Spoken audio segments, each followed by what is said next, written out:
Hi, everybody. My name is Carissa, and welcome back to Read Fundamentals. Today's lesson is going to be on the topic of resilience. So, because today's a lesson, it's going to be a little bit of lengthy conversation. So, get comfortable, grab some drinks, some snacks, some wine, and get ready to learn some really great information.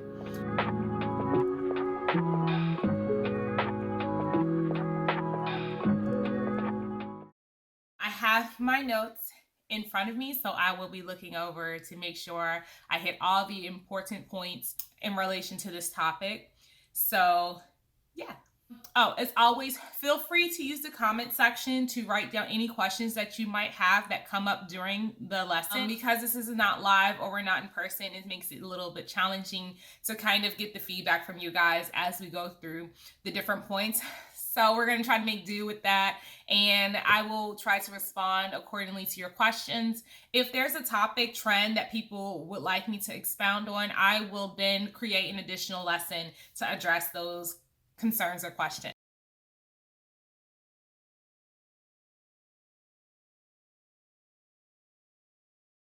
Let's define what resilience is. Resilience is an individual's capacity to withstand and recover quickly in the face of significant trauma. So when we think of the term resilience, I want you to think of the term positive adaptation. Let's break down that word. Positive defined gives us terms such as optimistic, productive, helpful, practical, confident, and useful. The word adapt means to modify, adjust, make suitable, or new purpose. So in essence, resilience is the ability to adjust in a productive, optimistic way to adversity. The subject has been studied for many years. Scientists from a variety of different disciplines such as psychology, sociology, and neurology have conducted research studies on resilience to determine what is the secret to overcoming. Early research approached the study of resilience as a personality trait. It focused on strengths and so that a person could use to survive adversity, such as intellectual functioning. It sought to answer the question, are some people naturally more resilient than others? When I think of this question, I think of the Maybelline commercial, maybe she's born with it. We're going to dive a little bit deeper into that question in just a moment. An additional study was conducted after this, the Adverse Childhood Experiences Study, the ACEs study. There's a significant amount of information on ACEs on the internet. There's literature. I'll post some of those in the original link for that research study down in the description bar. So I'm not going to dive a lot into it, but I do want to hit on some overview points of what this study unearthed.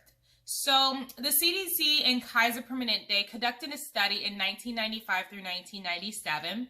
This study investigated the links between childhood abuse and neglect and household challenges on a person's health and well-being in adulthood. A couple key things that came out of this study was that 1 in 5 surveyed people reported 3 or more ACEs. Now, this is reassuring as it tells us that our neighbors, our peers, and our colleagues have more than likely experienced an adverse childhood experience or trauma and are currently forging ahead and trying to survive and overcome in spite of these experiences. Why is this important? Because trauma can be a very isolating experience. It makes us feel like no one else in the world could possibly understand a fraction of what we're going through. And having a study like this show us that the vast number of people that are struggling to overcome trauma makes a topic like resilience that more important. It's imperative that we understand how we can continue to grow and be productive despite the events that we have experienced. Let's take a moment to think of a person that we deem is super resilient, right? We all have that person in our lives that we are like, wow, man, they went through this and they just keep on pushing forward. And what are some of the terms that we associate with a person like that?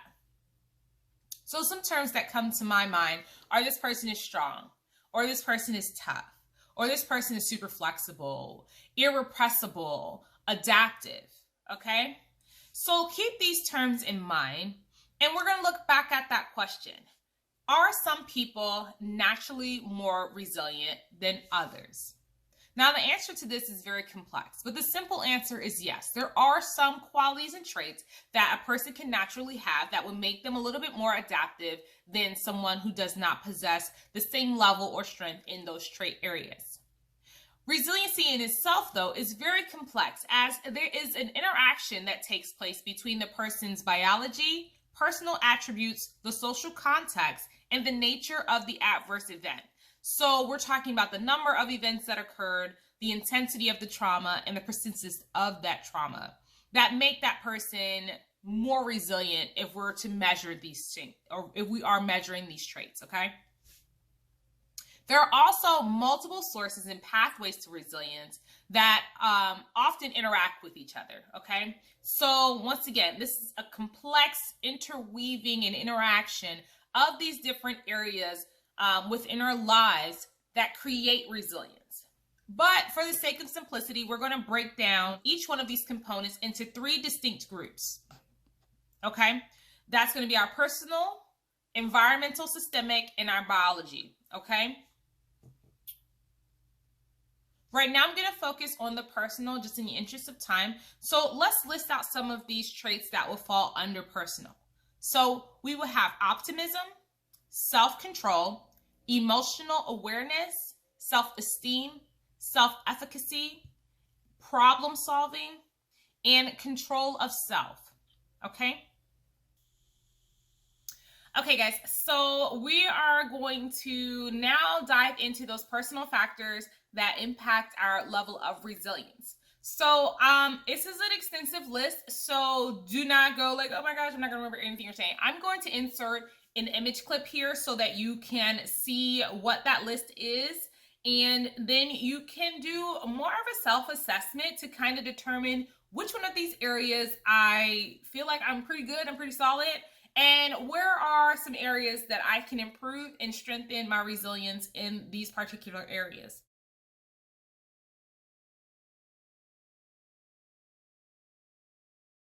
Now, this is an extensive list, so I will be making a follow-up video that will hone in even more on each one of these concepts. So do not fret if you're like, what? Or you're like, I would love to dive into this more. And once again, don't forget to go into the comment section and even let me know which one of these concepts you're like, let's really talk about this. And I'll be more than happy to make sure I pay special attention to those things. Okay, so let's get into it. So personality traits, there are things such as openness, extroversion, active coping or coping skills, social attachment, emotional regulation, spirituality, resourcefulness, and adaptability. Now, there are 3 up here that I think are worth noting, and those are active coping skills, or the arsenal or toolkit of coping strategies that you employ to help yourself when you're feeling a certain emotion. Emotional regulation, so the ability to label, identify, and then select the appropriate coping skill to then moderate or level the emotional fluctuation that you are experiencing.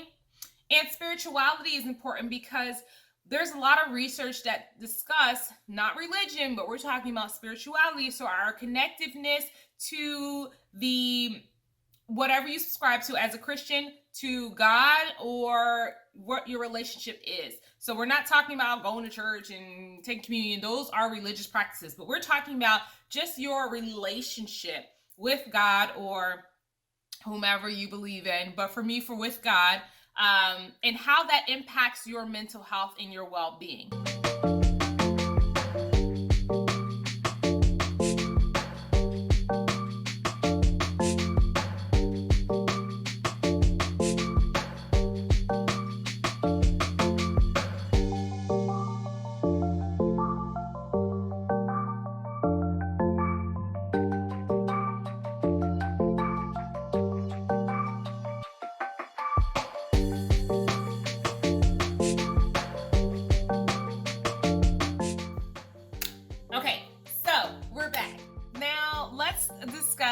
Self-concept.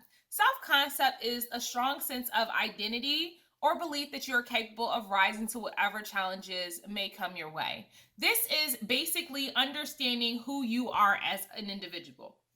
Okay, this is neither positive or negative. We're not saying one way or the other. We're simply stating who we are. For example, I know that I am really good at connecting with people, or I'm a really great at organizing, right? I know me. That's just who I am. I'm a very organized person, very prompt person.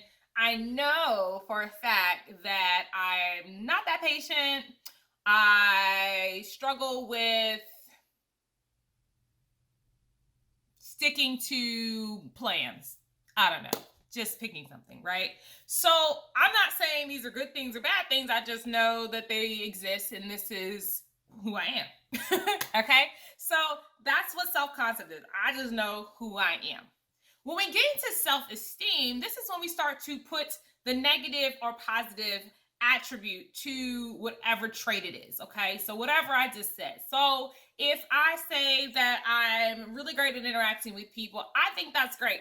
Awesome, positive trait, high self-esteem. We're like, let's go out and mingle. I'm like, what? In there, right?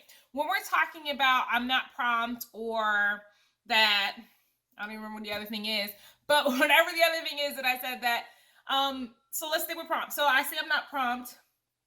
On my self-esteem, I'm going like, man, like it really, really sucks for me. Like I can't stand myself that I can never seem to make it. Like I really don't stick to schedules the way I want. And it makes me feel down on myself as an individual. Okay. That is impacting my self-esteem because I am attributing this to negative qualities, and it really bothers me as an individual that I don't feel like people would want to interact with me on a high level if I can't make the events on time, or if I'm never sticking to what I'm saying. So it's going to impact my evaluation of myself. So whether I mark myself high or low, okay? So that's the difference between self-concept and self-esteem.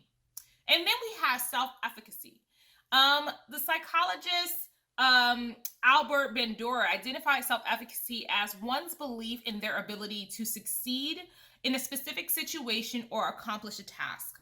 So self-efficacy can play a major role in how you approach your goals, tasks, and challenges, okay? So I need to believe in my ability to do something. So that is what self-efficacy is. How much do you believe in your abilities to accomplish things and take on challenges? Another one we have is control of myself.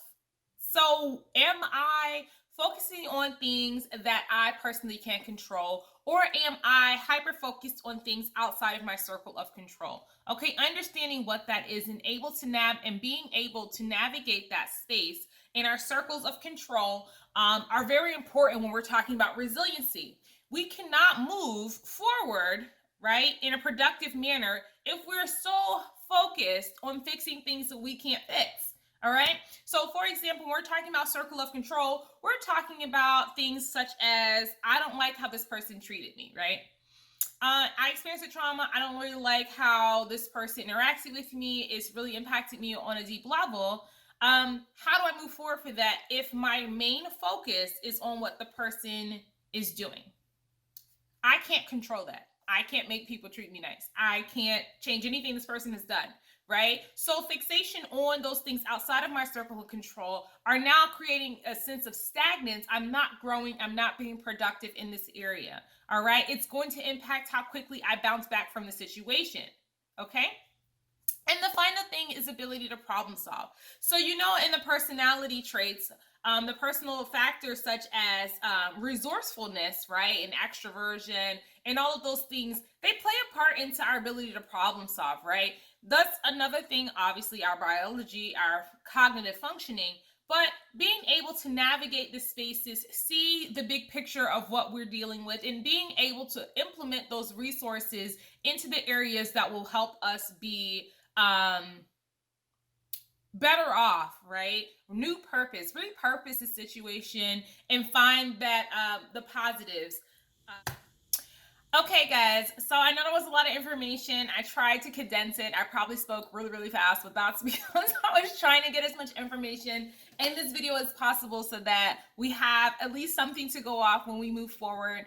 But yes, so I hope just this kind of overview was really helpful for you. Just get some terms under your belt, get a little background about resilience. So when we dive a little bit deeper into this in the next video, it will not all be brand new to you, and you'll have some idea of where we're going with the conversation.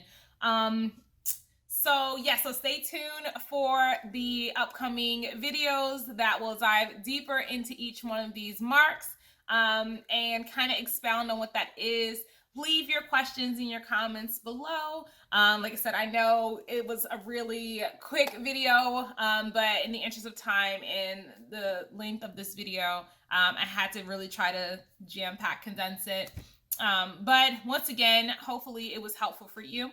Don't forget to like, comment, and subscribe, and hit the notification bell so that you will be in the know of when a new video is uploaded, and so you can join us in that conversation.